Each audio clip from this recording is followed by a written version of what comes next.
Hi friends, welcome to Kavyanayana YouTube channel. ನಾನು ಸುಷ್ಮಾ.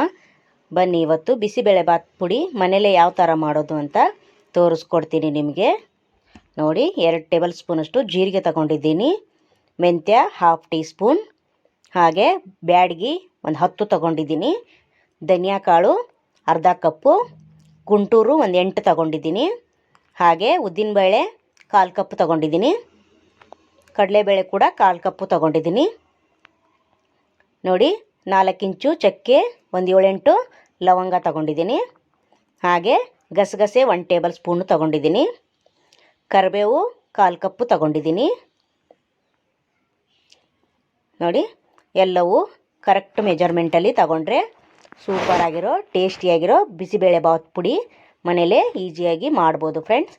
ನೋಡಿ, ಚಕ್ಕೆ ಲವಂಗನ ಸ್ವಲ್ಪ ಹುರ್ಕೋತಾ ಇದ್ದೀನಿ, ಅಂದರೆ ಬೆಚ್ಚಗೆ ಮಾಡ್ಕೋಬೇಕು. ಹಾಗೆ ಮೆಂತ್ಯ ಕೂಡ ಸೇರಿಸ್ತಾ ಇದ್ದೀನಿ.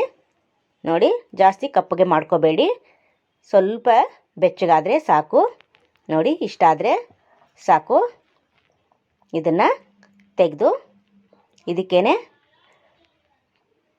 ಜೀರಿಗೆ ಕೂಡ 2 ಟೇಬಲ್ ಸ್ಪೂನಷ್ಟು ಹಾಕ್ಕೊಳ್ಳೋಣ. ಅದನ್ನು ಕೂಡ ಸ್ವಲ್ಪ ಚೆನ್ನಾಗಿ ಫ್ರೈ ಮಾಡ್ಕೋಬೇಕು.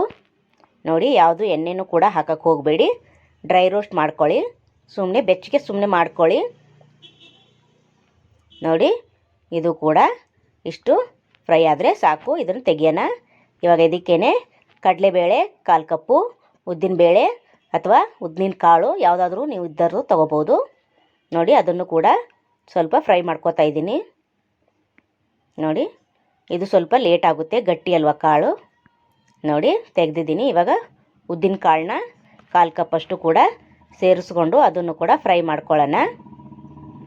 ಕೂಡ ಚೆನ್ನಾಗಿ ಫ್ರೈ ಮಾಡ್ಕೋತಾ ಇದ್ದೀನಿ. ನೋಡಿ, ಸ್ವಲ್ಪ ಇದು ಕೂಡ ಬೆಚ್ಚಗಾಗಬೇಕು, ಜಾಸ್ತಿ ಕಪ್ಪಗೆ ಮಾಡ್ಕೋಬೇಡಿ ಯಾವುದಾದ್ರೂ. ನೋಡಿ, ಇಷ್ಟಾದರೆ ಸಾಕು. ಇದನ್ನು ತೆಗಿಯೋಣ. ಈಗ ಇದಕ್ಕೆ ಧನಿಯಾ ಕಾಳು 1/4 ಕಪ್ಪಷ್ಟು, ಅರ್ಧ ಕಪ್ಪಷ್ಟು ಅದನ್ನು ಕೂಡ ಫ್ರೈ ಮಾಡ್ಕೊಳ್ಳೋಣ. ನೋಡಿ, ಇವೆಲ್ಲ ಬೇಗ ಫ್ರೈ ಆಗುತ್ತೆ. ನೋಡಿ, ಸಣ್ಣ ಉರಿಲಿ ಕೈ ಬಿಡದೇನೆ ಕೈ ಆಡಿಸ್ತಾ ಇರಬೇಕು. ನೋಡಿ, ಚೆನ್ನಾಗಿ ಫ್ರೈ ಆಗ್ತಾಯಿದೆ. ಇವಾಗ ಇದು ಸಾಕು, ಇದು ತೆಗಿಯೋಣ. ಇದಕ್ಕೇನೆ ಗಸಗಸೆ ಕೂಡ 1 ಟೇಬಲ್ ಸ್ಪೂನ್ ತೊಗೊಂಡಿದ್ವಲ್ಲ, ಅದನ್ನು ಸ್ವಲ್ಪ ಬೆಚ್ಚಗೆ ಮಾಡ್ಕೊಳ್ಳೋಣ. ನೋಡಿ, ಈ ಥರ.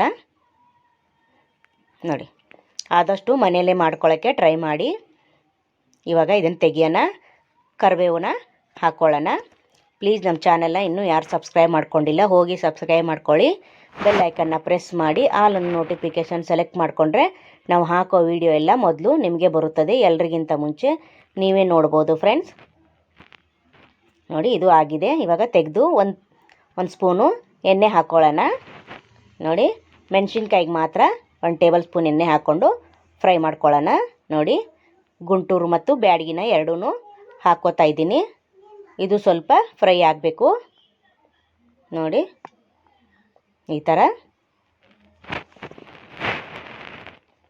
ನೋಡಿ, ಇದು ಮಾತ್ರ ಎಣ್ಣೆ ಹಾಕ್ಕೋಬೇಕು, ಬೇರೆ ಯಾವುದೂ ಎಣ್ಣೆ ಹಾಕ್ಕೋಬೇಡಿ, ಹಾಗೆ ಡ್ರೈ ರೋಸ್ಟ್ ಮಾಡ್ಕೊಳ್ಳಿ.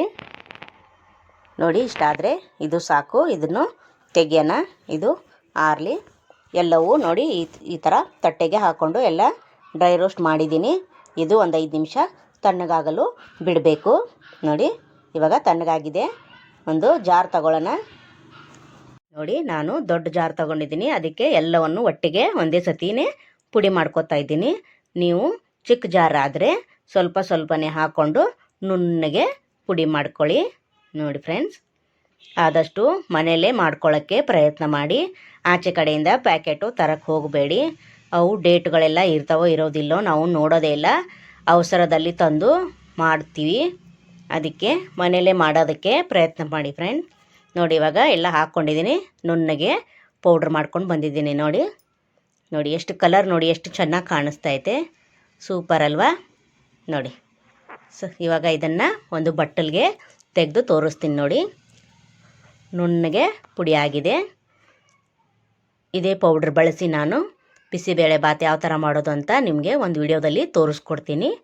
ನೋಡಿ, ಸೂಪರ್. ನೋಡೋದಕ್ಕೆ ಎಷ್ಟು ಕಲರ್ ಆಗಿದೆ ನೋಡಿ, ನ್ಯಾಚುರಲ್ ಕಲರ್ ಇದು. ಸೂಪರಾಗಿ ಕಾಣಿಸ್ತಾ ಇದೆ ಅಲ್ವಾ?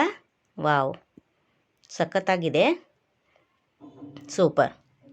ಈ ನಮ್ಮ ವಿಡಿಯೋ ನಿಮಗೆ ಇಷ್ಟವಾದರೆ ಪ್ಲೀಸ್ ಲೈಕ್ ಮಾಡಿ, ಶೇರ್ ಮಾಡಿ, ಕಮೆಂಟ್ ಮಾಡಿ, ಸಬ್ಸ್ಕ್ರೈಬ್ ಮಾಡ್ಕೊಳ್ಳಿ. ನಮ್ಮ ವಿಡಿಯೋ ನೋಡಿದ್ದಕ್ಕಾಗಿ ನಿಮ್ಮೆಲ್ಲರಿಗೂ ಧನ್ಯವಾದಗಳು. Thank you for watching. ನಮಸ್ಕಾರ ಫ್ರೆಂಡ್ಸ್. ಬಾಯ್.